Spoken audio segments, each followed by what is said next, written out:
If you're happy and you know it, are you successful? If you're happy and you know it, are you successful? What does success mean to you? What a great question. Whatever success means to you, and of course it's going to be different for everybody, from where we are now to where we're going, whatever it is, there's a process. So we set a goal, I want to achieve something, invent something, create something, do something, then I've done it. In between is a process.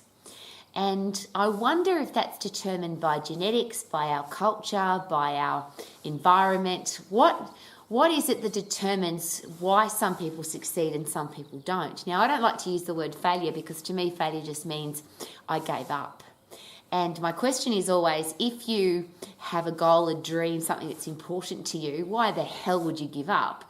If you never give up, you can never fail. So I'm not real keen on talking about failure, but if you want to succeed, what kind of person do you have to be? And it seems, and I know there's always a discussion about the kinds of people that succeed, but it seems there's three kinds of people in the world. There are the people who don't do anything and it doesn't seem to bother them. It's like, I'm happy with average, or I'm happy with ordinary, or I'm happy just living a life where I'm not doing anything that other people would consider successful. And in some people's headspace, and in some ways, I really respect that, because if you're doing what you love to do and you're really happy, and you're not striving for anything, but you're loving your life, then congratulations. The psychologists and psychiatrists and neuroscientists would suggest that the brain doesn't work very well that way, or it doesn't tend to function at its best that way. We seem to, as human beings, be the happiest, or have the less chance of being depressed. We seem to have more satisfaction, and that's a neurotransmitter inside your brain, serotonin.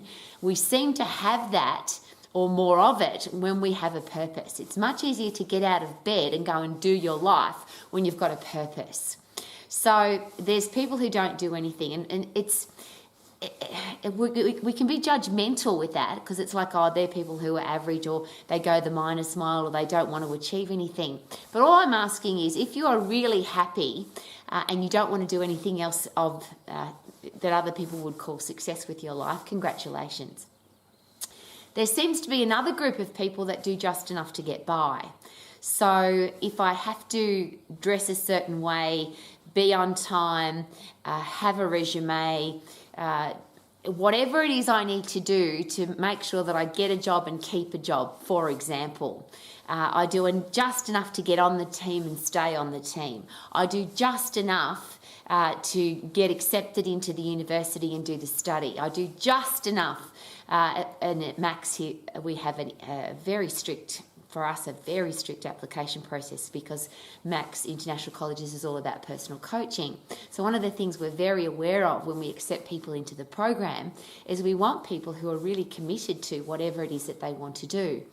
But of course, everybody has the right to share with the world what they're going to do and then not do it. And that happens in every organisation, of course. But there's a lot of people who say, yes, I'm going to, or yes, I want to, and they do just enough to get by. And you only have to look at most businesses, most relationships. Is it possible that people are doing just enough not to get a divorce, just enough to keep their job, just enough to stay on the team?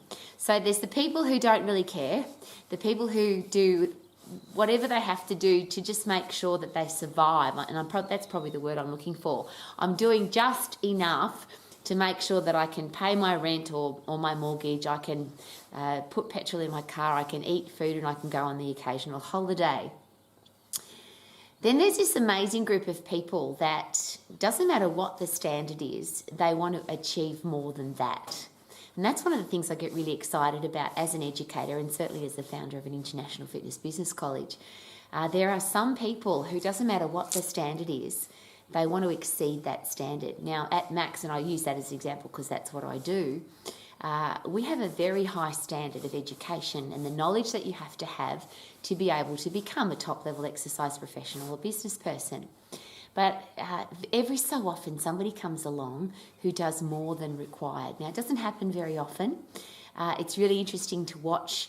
I'll use the example of a career in exercise as a profession. So whether you are a gym or exercise studio owner, an exercise business owner, whether you have an online business, whether you've got a boot camp or you work for somebody else, there's in the exercise profession or fitness industry, which is what most people consider it to be, there are a lot of people who say you just can't. You can't have a career as an exercise professional.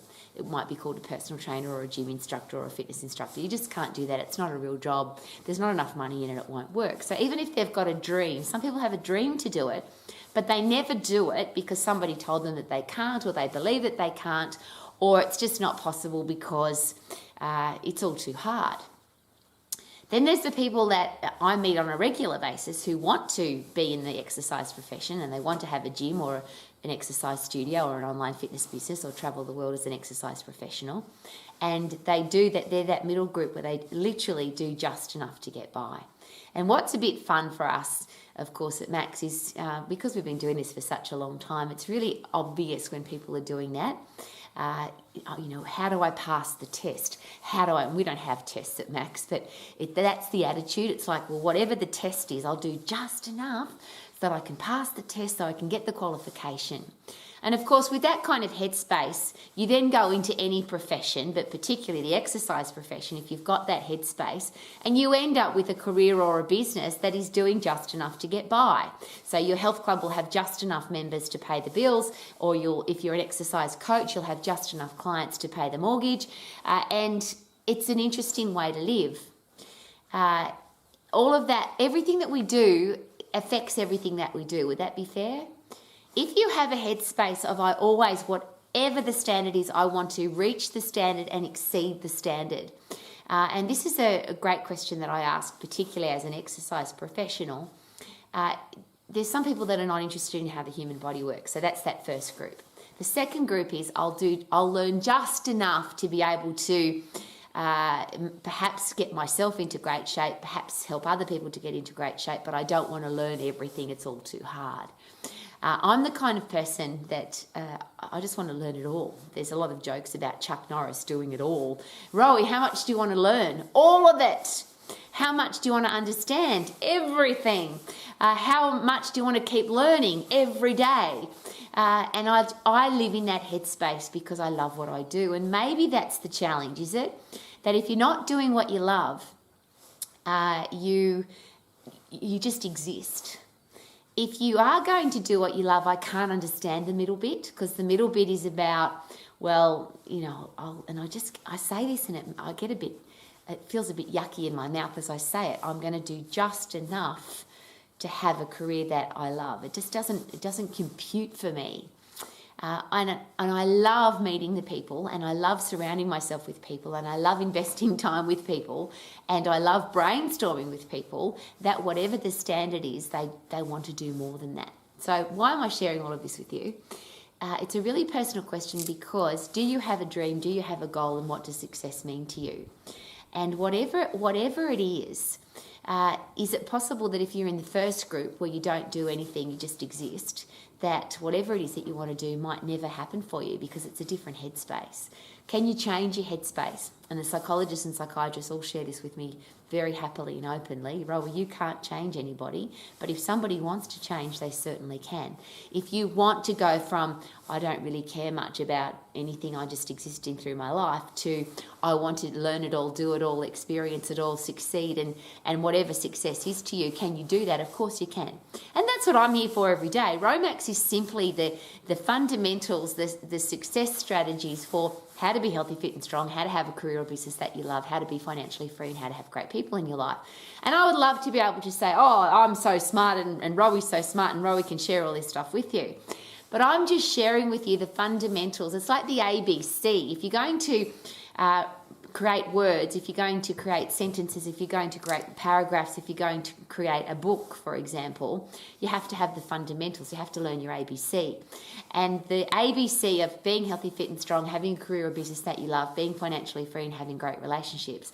To me, those fundamental basics haven't changed in the 40 years that I've been an exercise professional, or the 30 plus years that I've been in education. Those fundamentals haven't changed. And the reason I can share that is I've got some video, very old video of international conferences that I've spoken at 20, 30, 40 years ago, and the message is exactly the same. If you want to be successful, you set a goal, you make a plan, you apply discipline to that plan, you never give up, and you will succeed. Because if you never give up, you can't fail, so you will succeed. And if you've got a purpose, you wake up every day loving your life. Isn't that awesome?